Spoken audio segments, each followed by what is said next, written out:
हम एक क्वेश्चन करेंगे करंट इलेक्ट्रिसिटी पे बेस्ड, जिसमें हम किरचॉफ लॉज भी यूज़ करेंगे और सॉल्व करना सीखेंगे एक सिंपल से सर्किट को।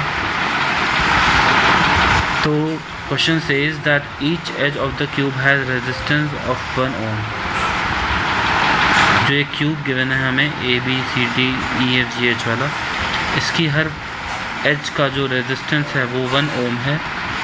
एंड अगर वो 3 एम्पेयर करंट हम एंटर करवाते हैं A वाले पॉइंट से, तो EF ब्रांच में हमें करंट बताना होगा कितना है ना, ये पूछा जा रहा है हमसे।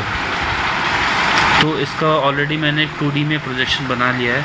अगर ऊपर से इसको देखेंगे हम, अगर इसको ऊपर से देखते हैं इधर से, तो ये फिगर कैसी दिखाई देगी हमें, थोड़ा सा फ्लैटन करके इसको 2D में प्रोजेक्ट करके बना लिया है मैंने ऑलरेडी। देखते हैं वो कैसा दिखेगा, है ना। उसी की मदद से हम इसको सॉल्व करेंगे, थोड़ा सिमेट्री के कॉन्सेप्ट्स लगा के। तो हमने ये चीज़ है, इसको हम कॉपी कर लेते हैं।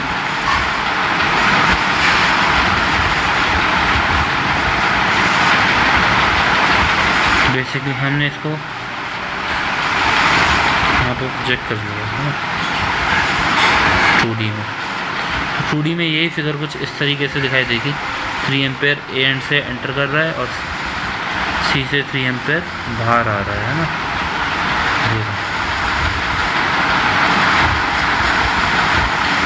अब देखिए, सोचने वाली बात ये है इसमें कि क्योंकि ये जो फिगर है ये सिमेट्रिक है about this line DHFB line, ये जो लाइन है इसके अबाउट फिगर क्या है, सिमेट्रिक है ना। पूरी फिगर सिमेट्रिक है। तो जो लेफ़्ट साइड पे करंट होंगे, यानी कि इधर जो करंट होगा वही करंट इस वाली ब्रांच में होगा, ठीक है। और जो करंट इस वाली ब्रांच में होगा वही करंट इस वाली ब्रांच में होगा।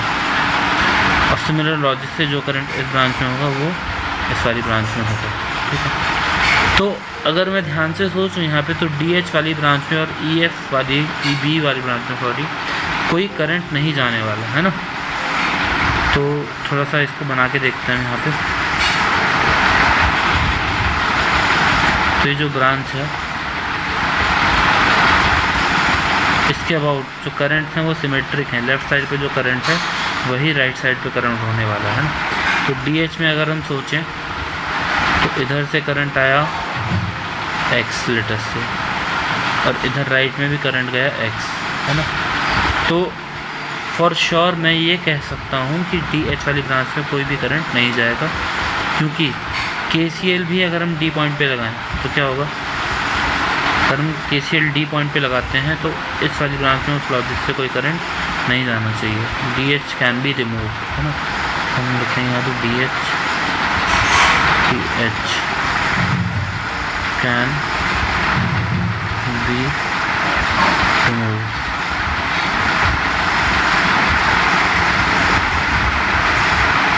Because current through DH is equal to 0। DH वाली ब्रांच में करंट कितना है, 0 है। सिमिलर लॉजिक से अगर मैं बात करूं तो AB में जितना करंट गया, लेट अस सपोज Y गया, तो वही Y इधर जाएगा, क्योंकि अगेन सेम लॉजिक, ये जो लाइन है इसके अबाउट सर्किट सिमेट्रिक है ना। तो Y करंट AB ब्रांच में एंटर कर रहा है और BC ब्रांच में भी Y ही करंट होना चाहिए हमारा, है ना। उस लॉजिक से हम FB को भी रिमूव कर सकते हैं। FB can also be removed,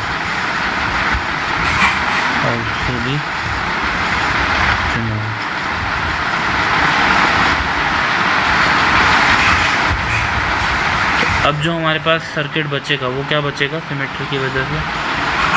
ध्यान से देखें तो ये तो एक तरह से हट ही जाएंगे, है ना, कि H और FB, है ना। तो एक और लॉजिक अगर हम ध्यान से देखें, है ना, कि भाई AC ब्रांच जो है, AC लाइन है, इसके अबाउट भी तो सर्किट सिमेट्रिक है। और अगर सर्किट AC लाइन के अबाउट सिमेट्रिक है तो जो करंट्स ऊपर हैं, यानी कि ये जो एक्स वाले करंट हमने बनाए हुए हैं, ये करंट नीचे होने चाहिए सिमेट्री की वजह से, है ना। तो जो मैंने वाई लिखा हुआ है हमें उसको रिप्लेस करना पड़ेगा एक्स से ही, क्योंकि सेम करंट जाएगा नीचे प्लस से एक्स, ये रहा एक्स, ठीक है। अब इस वाली ब्रांच में कुछ और करंट जाएगा, ठीक है, वो भी देखना है हमें, ठीक है। पहले इसका आर इक्विवेलेंट निकाल लेता है मैं। सब एजेस का रेजिस्टेंस जो है वो 1 ओम दिया हुआ है, बाद में हम करंट के बारे में सोचेंगे। Let us now find R equivalent. तो देखिए यहाँ पे ई एच और एच जी सीरीज़ में है, ठीक है। तो उनका 1 ओम और ये 1 ओम किस में हो जाएंगे, सीरीज़ में, और नीचे वाले 1 ओम और ये 1 ओम भी ई एफ और एफ जी वाले सीरीज़ में हो जाएंगे, है ना। तो इनका जो इक्विवेलेंट आएगा वो आएगा, ऊपर वाली ब्रांच का हो गया 2 ohm which is in parallel with 2 ohm, ठीक है। तो जब इनका हम इक्विवेलेंट निकालेंगे वो कितना आएगा, आर, वो आएगा R1 R2 अपॉन में R1 प्लस R2। उस लॉजिक से अगर मैं देखूं तो यहाँ पे रेजिस्टेंस आ रहा है 1 ओम, ठीक है। यानी कि E से लेकर G तक का पूरा जो रेजिस्टेंस आया वो कितना आ गया हमारे पास, 1 ओम आ गया। अब इसमें मैं सीरीज़ में ये AE, जो AE है और GC है, इनको ऐड कर सकता हूँ, है ना, क्योंकि सीरीज़ में जो करंट इसमें जाएगा, इस वाली ब्रांच में जो करंट जाएगा लेटर से Y, वही इन दोनों में डिवाइड होगा Y/2 और Y/2। करंट मैंने इसलिए इक्वली डिवाइड किया क्योंकि ऊपर भी रेजिस्टेंस 2 ओम है और नीचे भी रेजिस्टेंस 2 ओम है, इधर से Y इधर से आ रहा होगा, ठीक है। चलो अब देखो रेजिस्टेंस जो है AC ब्रांच का अगर मैं देखूँ तो ये स्ट्रेट मिडिल वाली ब्रांच है AC, इसका रेजिस्टेंस कितना है, इसका रेजिस्टेंस होगा AE ब्रांच का रेजिस्टेंस यानी कि 1 ओम प्लस EG का रेजिस्टेंस यानी कि 1 ओम प्लस GC का रेजिस्टेंस जो कि है 1 ओम। तो टोटल अगर आप करेंगे तो ये हो जाएगा 3 ओम, ठीक है।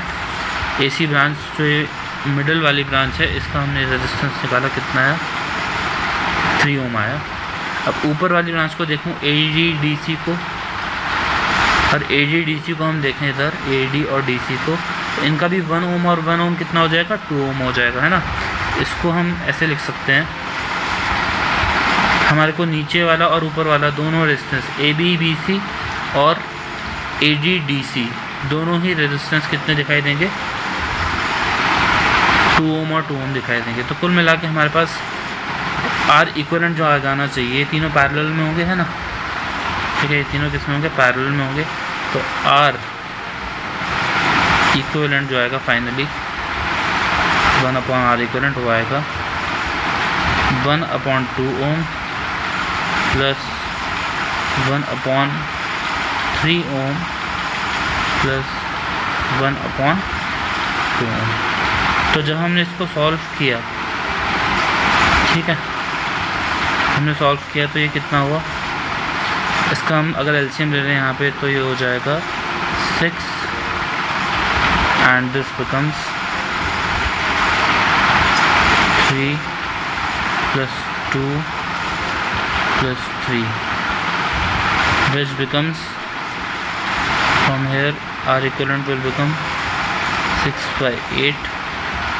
और इसको भी अगर मैं सॉल्व कर लूँ तो ये कितना हो जाएगा,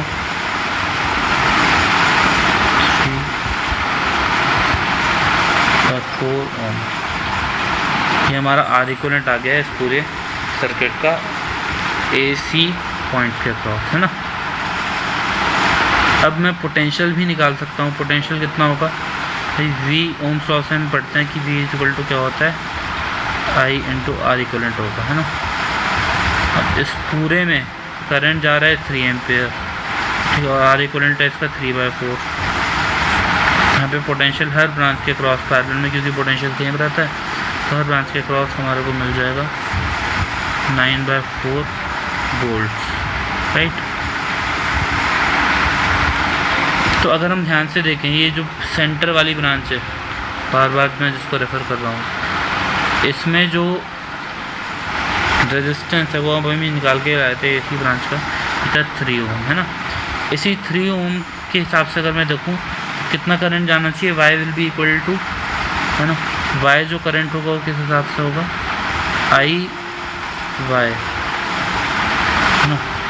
ये होगा पोटेंशियल तो सेम ही रहने वाला पैरेलल में, तो 9/4 हो जाएगा, डिवाइडेड बाय रेजिस्टेंस कितना है इसका, इसका रेजिस्टेंस है 3, है ना, तो आ जाएगा 9/4 × 3, ठीक है। कैंसिल करो, 3 3 × 9, this would eventually become 3/4 ampere, right. और हमें तो EF ब्रांच पे करंट चाहिए, जो कि हमें डायग्राम से दिखाई दे रहा है कि वो y/2 होगा एग्जैक्टली। तो करंट इन EF